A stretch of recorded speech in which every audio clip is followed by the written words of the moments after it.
Hello, I'm John White. Karen Devine has the night off. Tonight live at 5, we're following a number of breaking stories right now from one end of the valley to the other. First, a shooting in the Dream Homes neighborhood of Cathedral City. Up to the minute details on that.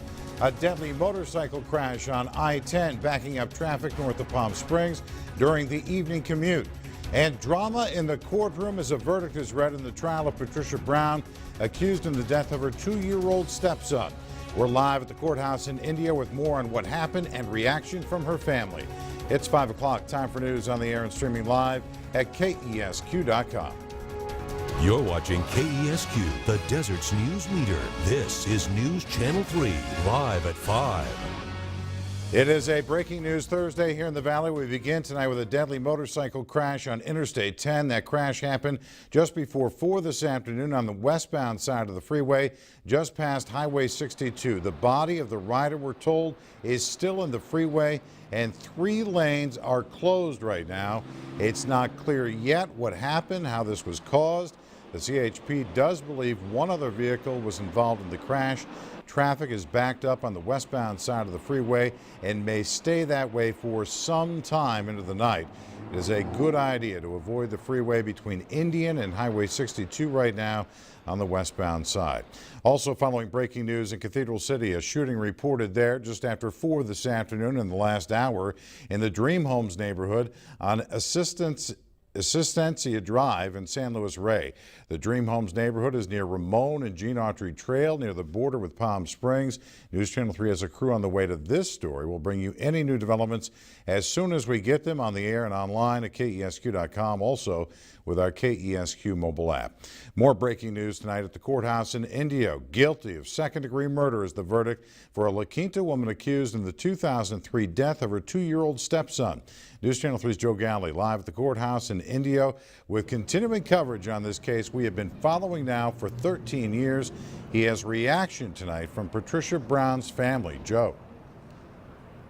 Well, I can tell you that Patricia Brown, after the guilty verdict was read, she collapsed in the courtroom and was taken to JFK Memorial Hospital. Her family has not been able to get a check on their condition, but they have joined me right now.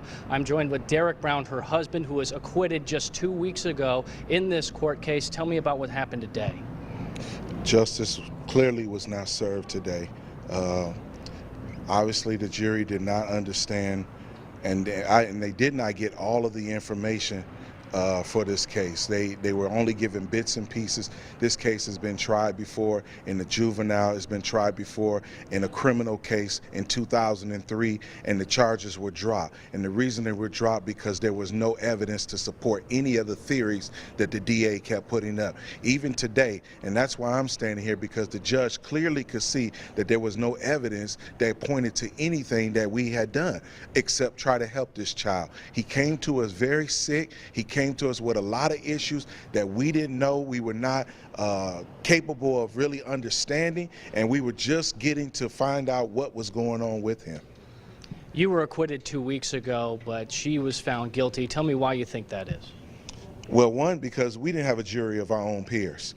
There was 12 jurors, they were all white. Okay, we didn't get not one black person. There was things that was mentioned during this case that black people, black culture would understand, such as the term being ashy. And they thought it was that mean that somebody didn't clean his skin. That simply means that he needs lotion on one area or so. Your whole family has joined you here. You've got, is it 5 other children? Is that correct? These 5 children, or 4 children, they're here. 4 here, yes. 1 other that's in Texas. Yes. They've grown up to be very responsible other people, and I think college graduate children, high school seniors, they all been honor rolls through great athletes. In this community, they are known. They are known as great children. We raise great children. My wife raised great children. She is a great wife. She is a great mother. She doesn't have any type of criminal record. She's never even been pulled over for a traffic ticket.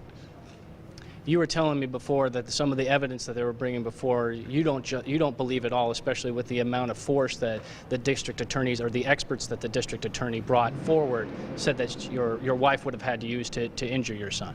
Yeah, they clearly said that they believed that this was abusive head trauma, but they could not prove how it happened.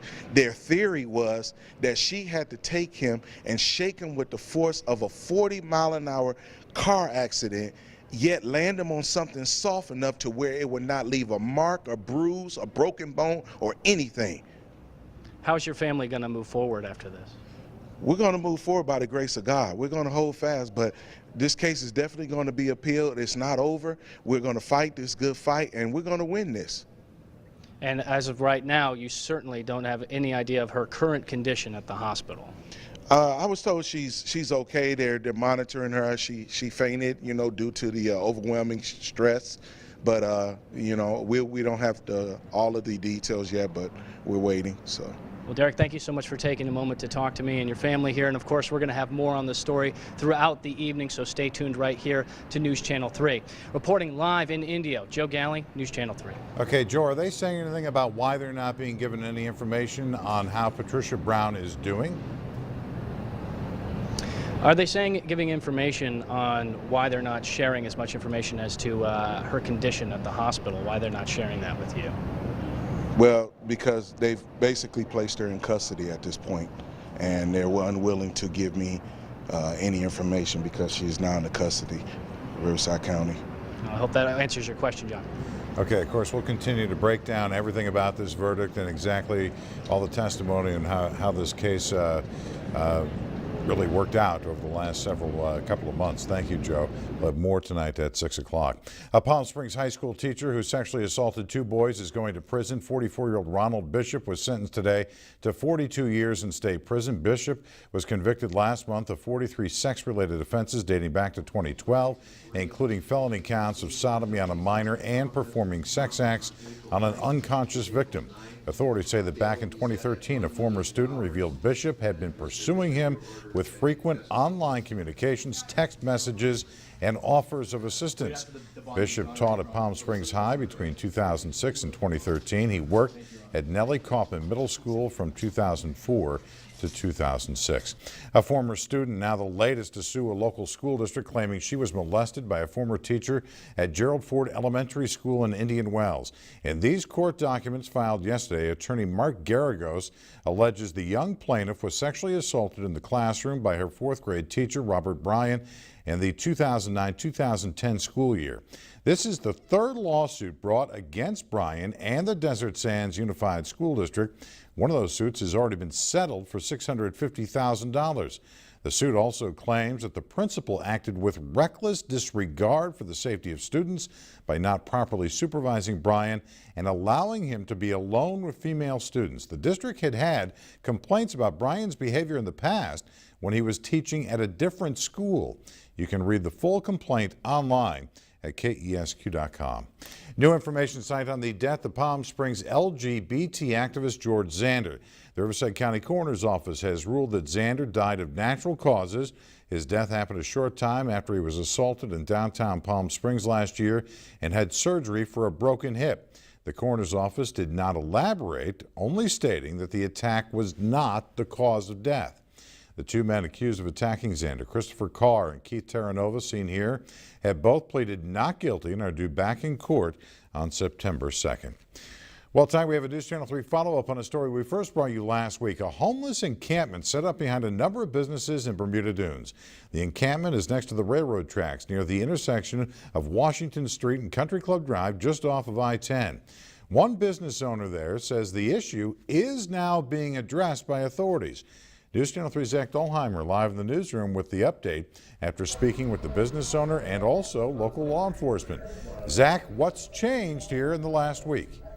Well, John, we met up with Jenny Johnson, the owner of the hair studio in the corner of Washington and Country Club, and she says the encampment looks a bit different today compared to in the past. Now, last Friday, Johnson told us that she has had issues with the encampment the past few months, mainly with people staying near the railroad tracks, coming into her business and harassing her and her employees. But now she says she hasn't had any issues since last week. Besides feeling safe, I actually feel like people care, and I'm a small business owner, and this is kind of a dream, and it makes me feel good that other people care for my safety and for my staff. Now, Johnson says she did notice law enforcement officers patrolling the area more often throughout this week. And we'll hear more from Johnson as well as sheriff's deputies in a full report tonight at 6. But for now, reporting live in the newsroom, Zach Dahlheimer, News Channel 3. See you then. Thank you, Zach. Continuing coverage now on the first confirmed case of Zika virus here in the Valley. Health officials say a woman has the virus and is expected to make a full recovery. No mosquitoes have tested positive for Zika yet here in the Valley. Vector Control says they're following all the protocols and are stepping up preventative measures. We don't have any mosquitoes in that same area where the person is sick, but we do want to make sure we don't have those mosquitoes. So right now it means that we need to do some extra surveillance as well as extra control efforts to make sure that nobody else gets sick from the virus. Tonight at 6, we'll have more on what Vector Control is doing to prevent the spread of mosquitoes and Zika virus.